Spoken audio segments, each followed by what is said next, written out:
Hello friends, आज अपन vector space में बेटा लीनियर डिपेंडेंट पे एक लेक्चर और करेंगे कि थ्योरम रह रही है एक कि यदि किसी परिमित समुच्चय ए का कोई उपसमुच्चय बी लीनियरली डिपेंडेंट है तब समुच्चय ए भी क्या होगा, लीनियरली डिपेंडेंट होगा।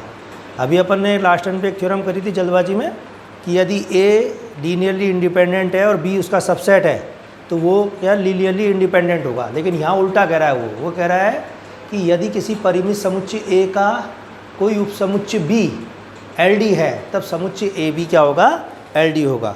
ठीक है, तो यदि किसी परिमित समुच्चय ए का कोई उपसमुच्चय बी एलडी है तो समुच्चय ए भी क्या होगा, एलडी होगा। तो ये कह रहा है कि ए कोई सेट है, बी इसका सबसेट है और बी क्या है, लीनियरली डिपेंडेंट है। तो वो ये कह रहा है ए भी हर हालत में क्या होगा, लीनियरली डिपेंडेंट होगा। ठीक है, तो थ्योरम से थोड़ा सा कंफ्यूज मत होना। और इसी को दूसरे रूप में कहते हैं कि समुच्चय के एलडी समुच्चय का अधिसमुच्चय भी एलडी होगा। तो अधिसमुच्चय मतलब जो इसका सुपर सेट है, जो इससे बड़ा है। ठीक है, तो अगर कोई सेट एलडी है तो उसका सुपर सेट भी क्या होगा, एलडी होगा। ये दूसरी फॉर्म में भी कई बार पूछ लेते हैं इसको। तो बिल्कुल सिंपल थ्योरम है। इसको कैसे प्रूफ करना है, तो सबसे पहले लिखोगे आप, माना ए बराबर एक सेट ले लो आप और उसमें एलिमेंट ले लो v1, v2, vk और vk प्लस 1 सोल vn। ठीक है, तथा b बराबर दूसरा सेट ले लो और उसमें एलिमेंट ले लो आप v1, v2, vk। ठीक है, अब वो कह रहा है तब b सबसेट ऑफ a तथा b एलडी है, ये दिया है। बस ये दो लाइन में थ्योरम हो गई ईमानदारी से। तो कह रहा है ए एक सेट ले लिया जिसमें एन एलिमेंट है और इसको दो भागों में तोड़ा आपने, v1 से vk और vk से vn। ठीक है, b दूसरा सेट लिया है जो इसका ए का पहला भाग है v1 से vk, वो ले लिया अपन ने बस। और वो कह रहा है b डेफिनेटली क्या है, सबसेट है ए का, और b अब क्या दिया है, एलडी दिया है। ठीक है, b को क्या दे रहा है वो, एलडी। ए को क्या प्रूफ करना है अपने को, एलडी प्रूफ करना है। तो डेफिनेटली आप जैसी डेफिनेशन देखोगे इनकी, उसी से ये चीज़ ऑटोमेटिक हो जाती है। इसलिए अगर बी एलडी है तो इसलिए क्या होगा, वो कह रहा है कि अल्फ़ा 1 v1, अल्फ़ा 2 v2 और alpha k vk is equal to 0। और जबकि अल्फ़ा आई यहाँ क्या है, for each alpha I belong to f के लिए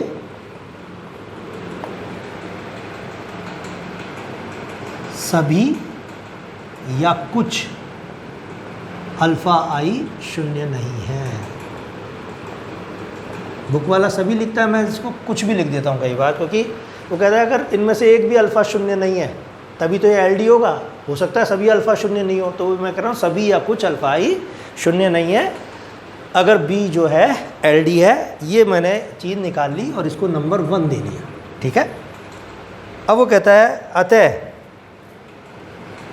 अब ए के बारे में लिख रहा हूँ मैं, alpha 1 v1, alpha 2 v2, alpha k vk, alpha k plus 1 vk plus 1 plus alpha n vn is equal to 0। इसको नंबर अपन 2 दे रहे हैं। ठीक है, अब वो ये कह रहा है अगर सभी, वो कह रहा है कि मैंने इस ए के बारे में ये चीज़ लिखी और ये मैंने कहा कि ये सब alpha k plus 1, alpha k के बाद जितने भी अल्फाज हैं वो सब यदि शून्य भी हों तो भी इनमें से कुछ अल्फ़ा तो क्या है, शून्य नहीं है, या ये सभी अल्फाज जो हैं शून्य नहीं है। एक से अपन ये चीज़ कह रहे हैं, इसलिए 2 भी क्या होगा हर हालत में, एलडी। तो ये लिख रहा है अगर सभी अल्फ़ा k प्लस 1, बुक में थोड़ी सी ये लैंग्वेज सही नहीं है तो आप इसको नोट्स से उतार लेना, alpha k plus 2 is equal to alpha n बराबर 0 हों तो भी एक में कुछ अल्फ़ा आई शून्य नहीं है, तो भी एक में कुछ अल्फ़ा आई शून्य नहीं है। ठीक है, अतः v1, v2, vn, अतः एक से कुछ, एक से लिख लें, एक तो भी एक से कुछ अल्फ़ा आई शून्य नहीं है। अतः v1, v2, vn एलडी है। अतः V1 V2 Vn LD है। ठीक है, तो बिल्कुल छोटी सी थ्योरम थी जो मैंने आपको करा दी है बेटा, और कहीं कन्फ्यूज़न इसमें नहीं होना चाहिए।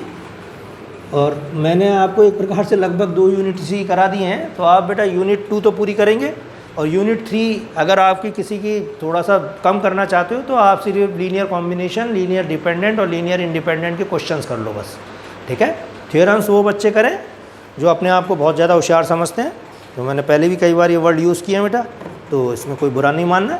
अगर आप लगता है आपको कि हाँ भाई कर सकते हैं तो आप करके चलो एडवांस में। एक एग्ज़ाम्पल करा रहा हूँ मैं, एग्ज़ाम्पल नंबर है ये 5। जितना काम हो जाए उतना अच्छा है, तो सिद्ध कीजिए। मैं आगे की चीज़ें रख के पढ़ा रहा हूँ, पर इस वक्त आगे का खैर कोई मतलब नहीं है चीज़ों का।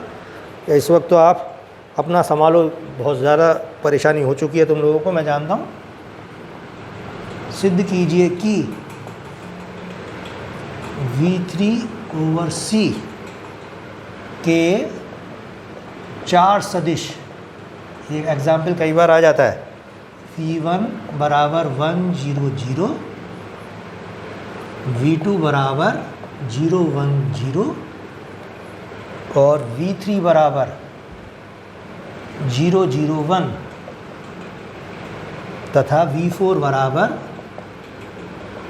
1 1 1। ठीक है, LD हैं। ठीक है, LD समुच्चय बनाते हैं, LD समुच्चय बनाते हैं। परंतु इनमें से किन्हीं तीन समुच्चय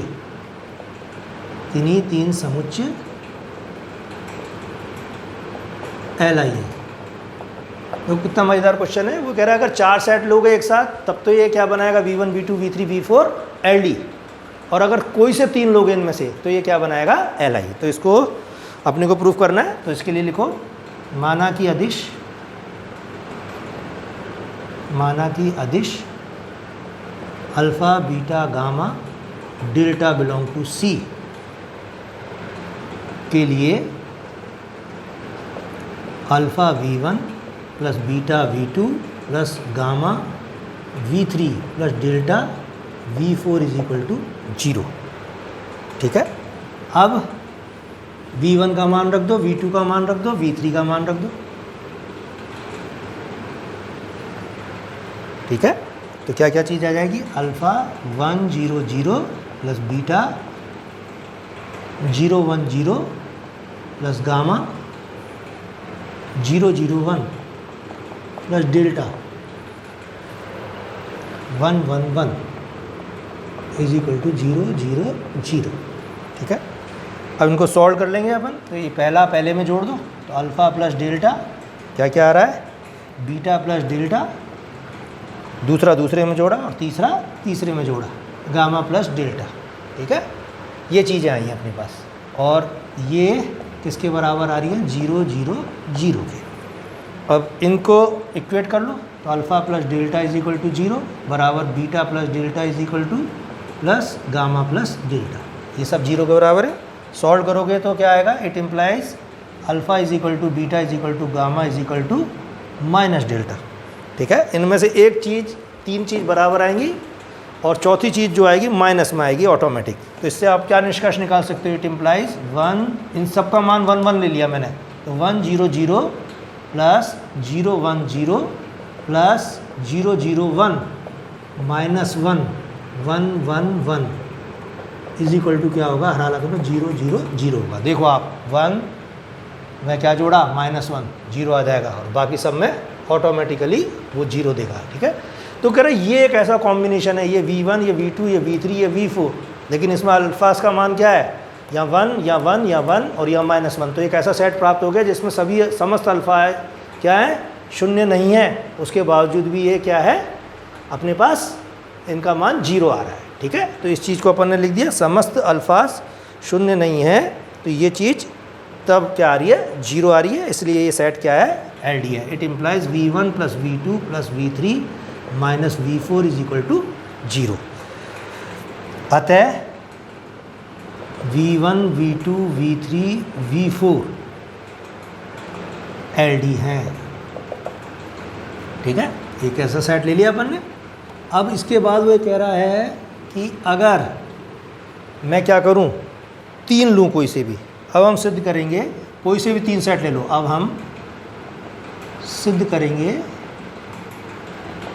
कि तो 3 सेट जो बुक में लिए हैं उसने लिया V1 V2 V4, कोई से भी ले सकते हो आप। ठीक है, Li है।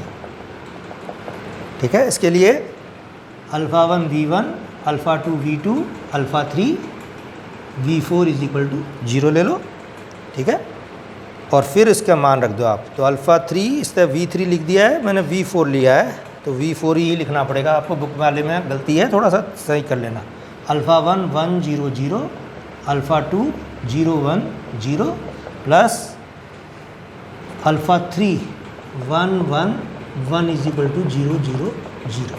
ठीक है, ये चीज़ ले ली अपन ने। अब इसको आप सॉल्व कर लो। सॉल्व करने पर अल्फ़ा 1 अल्फ़ा 2 अल्फ़ा 3 का मान क्या आएगा, 0 0 0 आएगा। ठीक है, तो ये इक्वेशन आ जाएगी alpha 1 plus alpha 2 plus alpha 3, और भाई भूल चूक लेन देना है, मैं पहले ही बता दे रहा हूँ, अल्फ़ा 3 इज इक्वल टू 0 0 0। तो इससे अल्फ़ा 1 का मान 0, अल्फ़ा 2 का मान 0 और अल्फ़ा 3 का मान भी 0। अतः 4 में से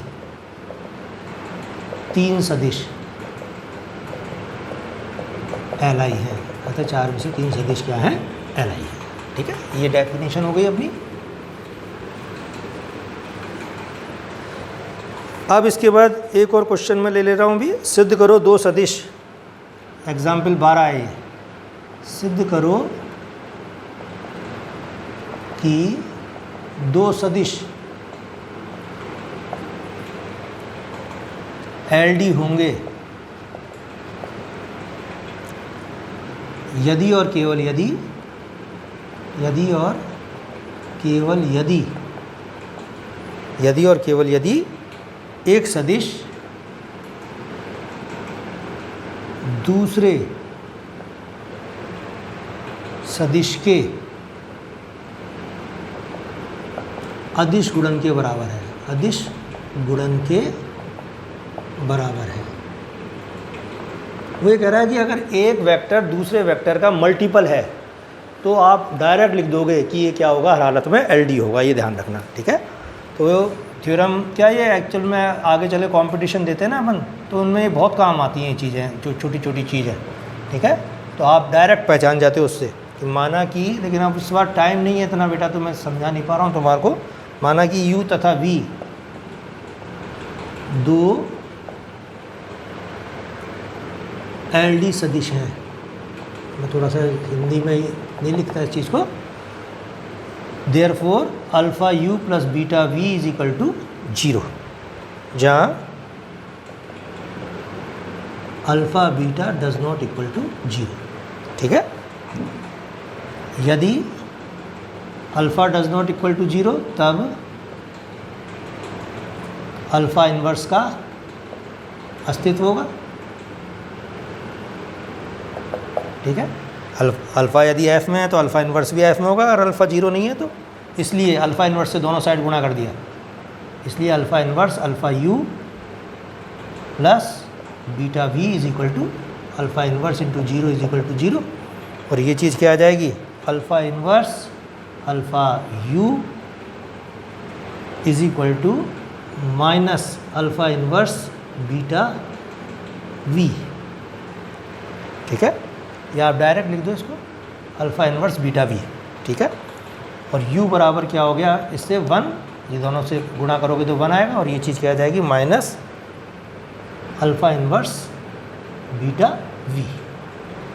ठीक है, इसी प्रकार यदि, तो ये अपन ने लिख दिया ना, एक सदिश दूसरे का मल्टीपल आ गया। वो यही कह रहा है, अगर ये alpha U plus beta V 0 है, जहाँ अल्फ़ा बीटा 0 नहीं है, तो ऑटोमेटिक U को अपन ने V का मल्टीपल बता दिया। अपन ने क्या लिया है, सबसे पहले V को LD लिया, LD लिया तो ये वाली डेफिनेशन लगाई, डेफिनेशन लगाती जो चीज़ 0 नहीं थी उसके इन्वर्स से गुणा कर दिया, तो U V का मल्टीपल आ गया। और दूसरा केस क्या होगा, यदि क्या है दूसरा केस, यदि beta does not equal to 0, तो V को कैसे लिख सकते हैं अपन, V is equal to minus beta inverse alpha U. ठीक है, अतः एक सदिश दूसरे का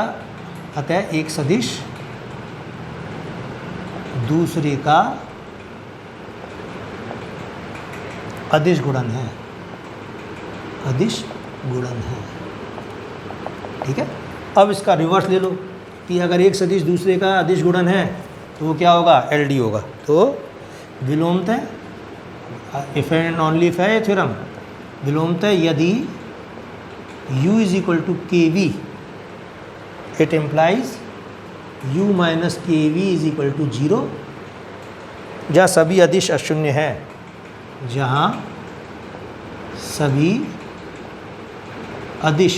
अगर ये चीज़ 0 हो रही है तो यह देखो U का मल्टीपल 1 है और V का मल्टीपल माइनस क्या है, तो ये अदिश क्या हो गए 0, जहाँ सभी अदिश अशून्य हैं, जहाँ सभी अदिश अशून्य हैं। इसलिए U तथा V LD है, इसलिए U तथा V LD है। अब इसके जस्ट बाद एक उदाहरण 13 है, तो उसमें देखना V1 को V2 का मल्टीपल बताया उसने, लेकिन वो C के ऊपर है और R के ऊपर वो ले नहीं सकते अपन, तो उसको थोड़ा सा आप खुद कर लेना। इस तरह से मैंने इसके ज़्यादातर एग्जाम्पल और थ्योरम करा दिए बेटा आपको, ठीक है। और बाकी आप पढ़ो। फिर एक ये इसमें एक घाती विस्तृति है, तो वो मैं जनरल बच्चे को नहीं कहूँगा, सब बच्चे मत करना उसको, लेकिन फिर भी मैं उसको थोड़ा सा करा दूँगा जिससे डेफिनेशन आ जाए।